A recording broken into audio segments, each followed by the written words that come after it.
So, dear students, I welcome you all on our e-learning platform of GS College of Commerce, Varda, and I will take your lectures of business management for BCom second sem. Since 3-4 lectures, we are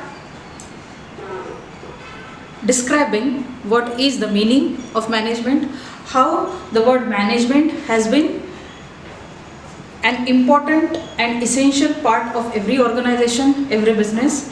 Unless the management is not good, the work or the business cannot run successfully. To achieve its business goals, to achieve its stated objectives, what is required? Management. Again, what is management? To manage the things, to manage the enterprise, to manage the work, to manage the workers, and to manage the managers also. Okay, because every management starts as our business is growing, as the corporate and multinational companies are in the era of today's business. Okay, even Indian companies, they are collaborating with multinational companies. It means what? The companies which is situated out of India, okay, then they are coordinating, they are coming together, okay, then multinational businesses, then corporate businesses. So in today's time, the importance of management is very high. Unless the management is not strict, unless the management is not in a proper direction, then business cannot run with high profit, or it is highly impossible to coordinate and to carry on the activities without a super management. So management is required at every level, and it is not that it is a today's concept. Okay, even in old civilian days, Egyptians also built their pyramids while using different management techniques. Likewise, the Buddhas, they have also built various monasteries with the use of various techniques. Then even the Indians, in older times also there was a trade and business, but the scope and the limit was not much, so they were having different types of business like barter system and all other. But with the expansion of the businesses, revolution in the industries, the concept of management has got a very, its scope has been enlarged. So the scope in today's business is wide, because, and that is why only the importance of management has been increased. Now to study that particular concept, okay, we have seen what is the essence, what is the main characteristics of the business, or and what is the nature of the business management, that we will see today. But before that, I will just remind you, every business works successfully if they utilize its resources. So maximum utilization of resources with minimum cost. So what are the main resources? We will just see the 5 M's. What is this M? The management itself starts with M. So the 5 M's of every business is man, machinery, material, money, or management techniques. What is that? Management techniques. And if we say man, which is related to human resources, okay, the manpower, the number of persons working in the organization, that is related to man. Then M, machines, the machineries. Every business is run with the help of machinery. Without machinery, the man is useless. In today's time, the machinery is there, the computer is there in your office, but if you cannot operate that machine known as computer, then it is of no use. So utilization of manpower, utilization of machineries, at the same time material. What is this material? That material may be a raw material, that material may be a stationery or the other assets of the companies. So material, with the help of material only, for example, manufacturing business lot depends on the raw material which is available with the businessman. If the proper money is spent on the purchase of raw material, so again utilization of all these resources in a minimum cost. So material is also one of the essential part of the business. Then money. Nothing is important than money in the business. So it has got a very much important. So these are the 5 M's, or it is a M we can also call it.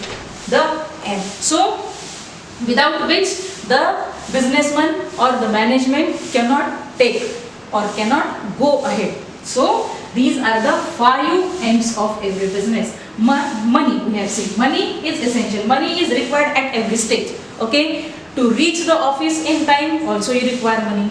To utilize the resources which are available in the office. For example, you are in accounts department and you have given the authority of utilization of money up to 1,000. Before giving money to your subordinates, to the others who are in the organization, you will ask them why you need money. Because money is such a resource which must be utilized in a proper manner or in a right direction. Then money has got lot of importance. And lastly but not the least, that is management techniques. Again, this techniques includes everything. Okay, technical, non-technical, commercial, non-commercial, everything, every technique which is used by the management. So that techniques gives you the end result of every business is to achieve its goal. And what is the goal of every organization is to run in a smooth manner and to earn higher and maximum profit. So the techniques, management techniques. So these we can say as a 5 M's, that the word which start with M. First is man, machinery, material, money and management techniques. Okay. So if you remember that the businessman, the owner, the entrepreneur, if he is utilizing these resources, these 5 M's up to the maximum limit, okay, then there will be a definite success in the business. Now we will come up to the nature or characteristics of the business management. Whatever just now I have discussed, have covered almost each point. So management is a universal activity. It is a universal phenomena. It is not that only a manager in the office, manager of the business unit, he is utilizing, but employees, the workers who are engaged, who are the part of that business, they have to manage themselves. So it is a universal activity. It is a group activity. In the one of the definition we have seen that management is to get the things done by the others. And who are those others? Other means the employees, the workers, the superiors, the supervisors, all who are connected directly in that organization, who are part of that office activity. So it is a group activity. Only one person cannot do all the activities in the office. Okay, the manager who is giving orders to the others. Okay, he is delegating and distributing the work in the organization.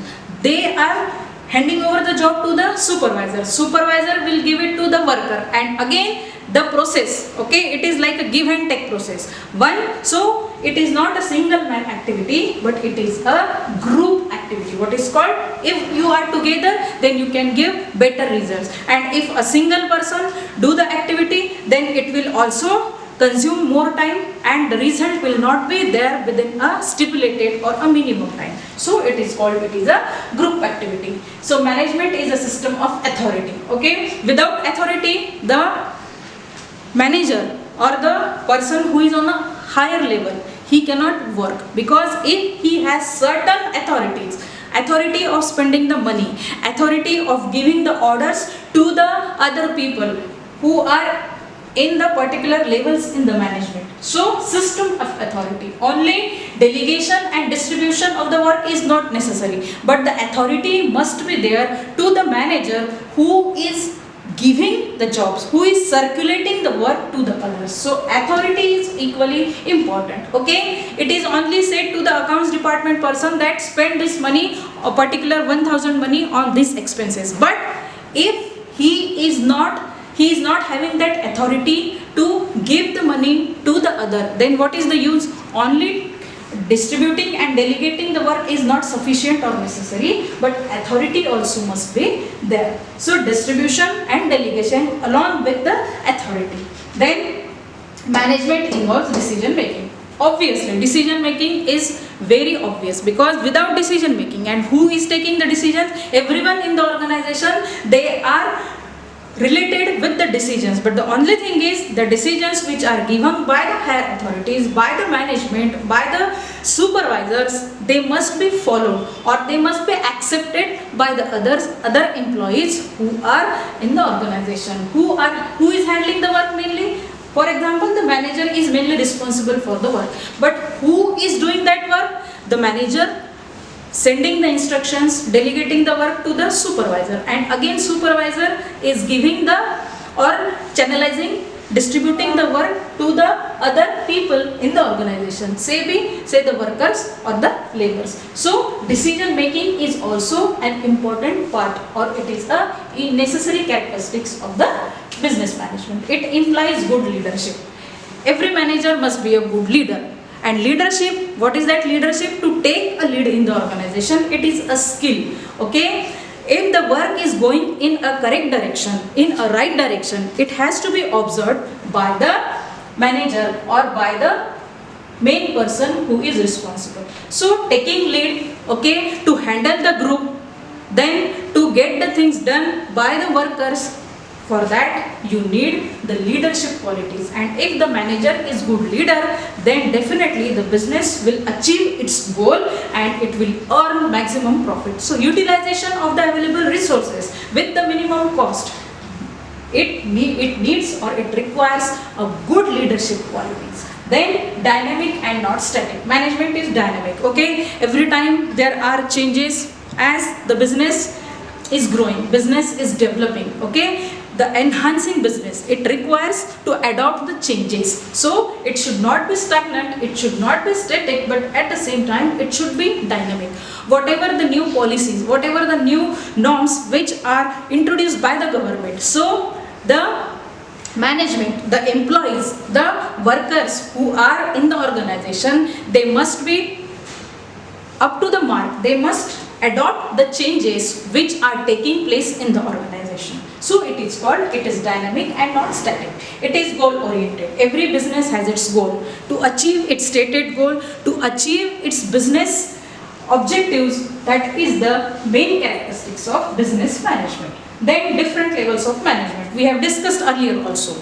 Top level, middle level and lower level. Generally in the top level, director kind of persons, managing director or a only director or a chief financial officer, chief executive officers, they are all the part of top level. Middle level में supervisors or the persons who are working under the managers or managing directors, and at the lower level there may be a mason, there may be a worker or a laborers. So different levels of management. So handle these different levels of the management is a job of a manager, and every time who is responsible? If we take the example of our college, so who is a manager? We can treat him the principal. Okay, he is giving direction to the teachers, and teachers being part of the educational institutions, they are handling the students. Okay, the messages, the notices are conveyed to the students as per the instructions by the principal. So different levels are there in every management, and the work is taking place according to the set levels. Management is intangible. Intangible means you cannot touch, you cannot see, but it can be judged with the performance. So achieving its business goals, achieve its stated goal. Then these 5 M's: man, machinery, material, money and management techniques. So all the success of every organization depends upon the good management. The end result is what? The management. If the management is good, the work will take place, so the objectives can be received and the goals can be achieved. So this is sufficient for our today's topic, that is nature and characteristics of business management. Thank you.